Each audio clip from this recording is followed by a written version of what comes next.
Welcome back. In this part, we're going to get all the sub-assemblies and put them together to make the main fuselage.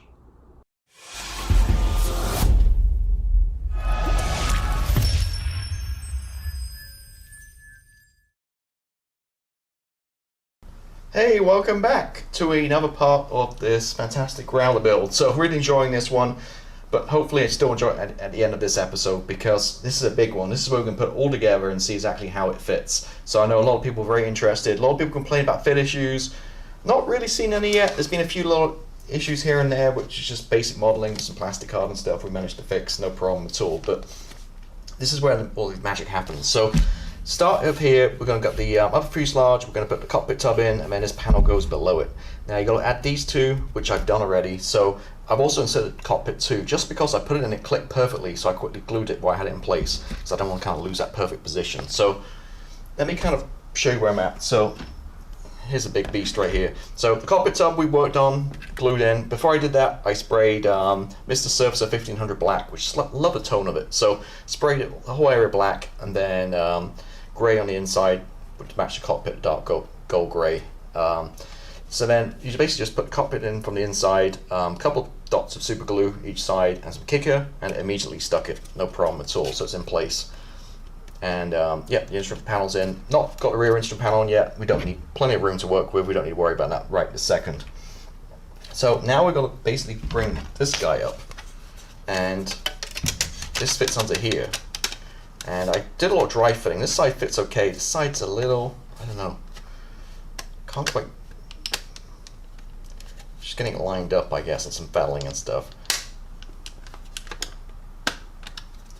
See, I can get that side in, and then this side just, that's the pin. Oh, did I just get it? There it is, maybe. So, alright, cool. So what I'm going to do is I'm going to do one side at a time here. Like I said, this side seems to fit pretty good. And there is a couple of pins, so just really finding that, like that. So it clicks. And then what I'm going to do is I'm going to get a few pegs to hold this kind of thing in place, I think.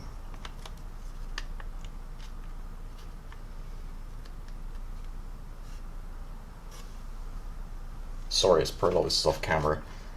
And then I think just need, okay, well that looked like that, found that side pretty good too now. So let me just pop it out so I can add some glue. And the key with this whole part here, we want to take our time and just do a bit at a time to make sure it all lines up. Okay, so that's that click.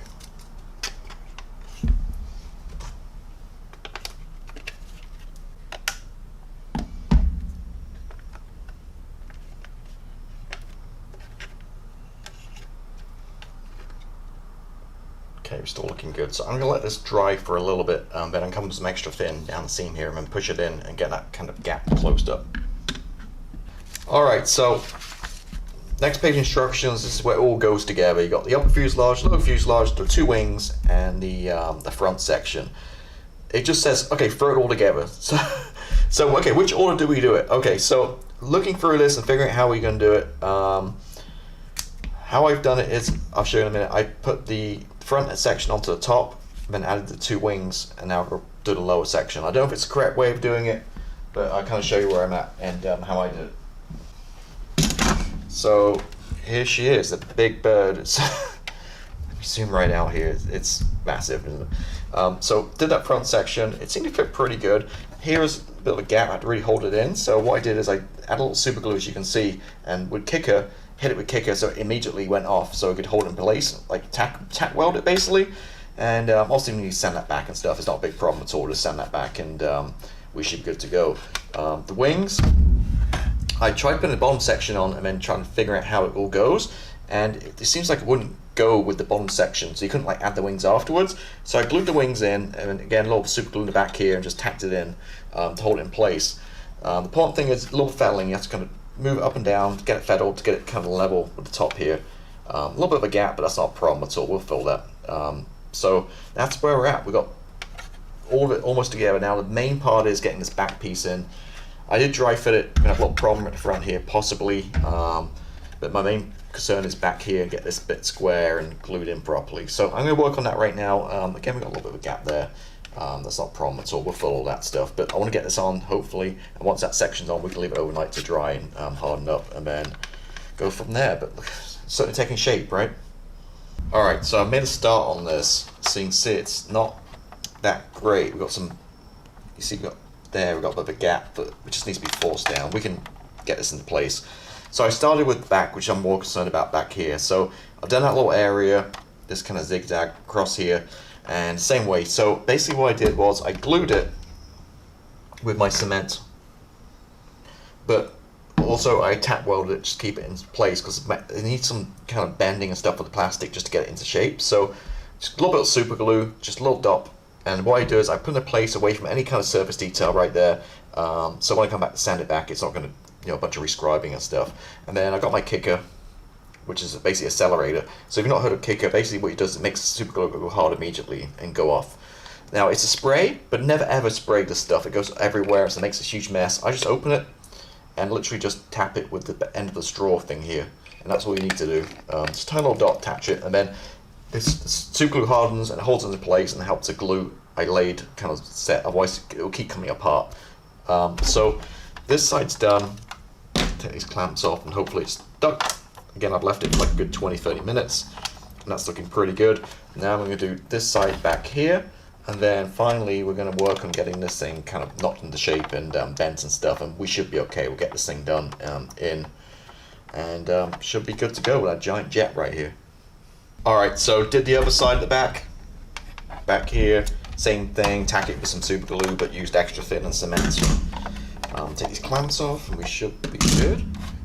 You see, it looks a lot bad than it is. Once that sands back and fills, you're not going to see any of that stuff. It's going to be seamless. But the problem I have is the front here. That. So, here clicking there, I think with some manhandling we can get this in a good spot to kind of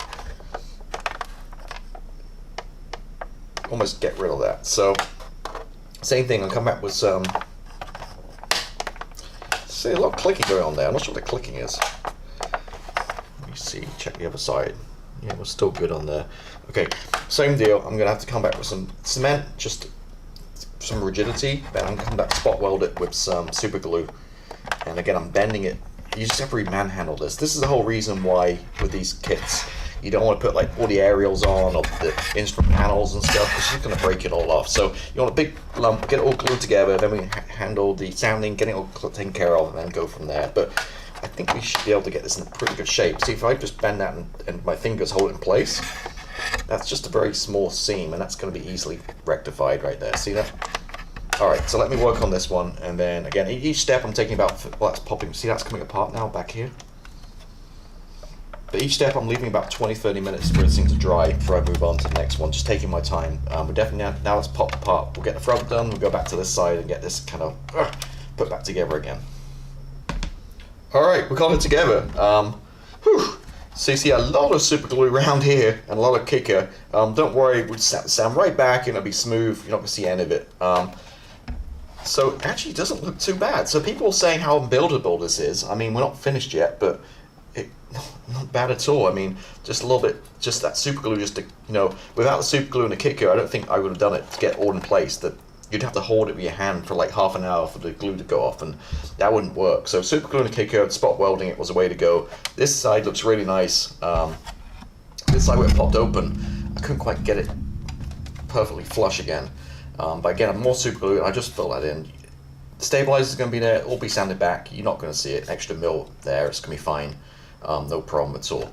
But compared to what I was worried, this whole thing would go together at all. But I mean, we're together and it's looking really good. I can put it on camera now, it's so big. So really happy actually how it went. So it's right now, it's in the evening. So what I'm going to do is, before I go to bed, I'm going to take my sprue glue, which is extra thin mixed through plastic hard, and it's more like a filler, but I'm going to run around all the seams here. So not only to fill it, but what happens is this is going to dry rock hard, and it's going to help it glue this thing together too, keep it strong. So two reasons. So first, fill the gaps, and also just kind of turn this whole thing into one giant piece of plastic and get rid of those weak points and stuff. So I'm going to run through, do all that, let it dry overnight, we'll come back, and then hopefully then we'll just sand it back, and then we should be good to go with the rest of it. I mean, this is almost making great strides here. I'm just, again, really happy how this went. Again, just manhandling this guy and got it in. Cockpit's looking pretty good too. And yeah, so I'm going to, again, run around with this real quick around all the seams, underneath the wings and everywhere. And we'll come back tomorrow and see how it looks. Alright, so put camera back to me so I get a wider shot so you can see this guy. So it's the following morning, so as you know, I kind of went and glued all this up and basically added my sprue glue to all the seams and stuff, let it dry overnight to harden. And here's how it looks. All I've done is I sanded the main joints. I sanded the joint back here and the back here, and these are seamless, look perfect. So there she is, that's how big it is. Looking really cool. It kind of reminds me of like the G.I. Joe plane from like the 80s, just plastic color and just the size of it. Obviously a different type of aircraft, that was an F-14 I think, but just look how awesome, right? And yeah, again, no problem at all back here. So these people, again, on the internet or on the forum saying these things are unbuildable, terrible gaps. Where's my gaps? None. I mean, a little bit of super glue and just basic modeling skills, and she's together. I mean, there's no issues there at all. I mean, hopefully I haven't jinxed it now, but I mean, we got the main bulk of it together.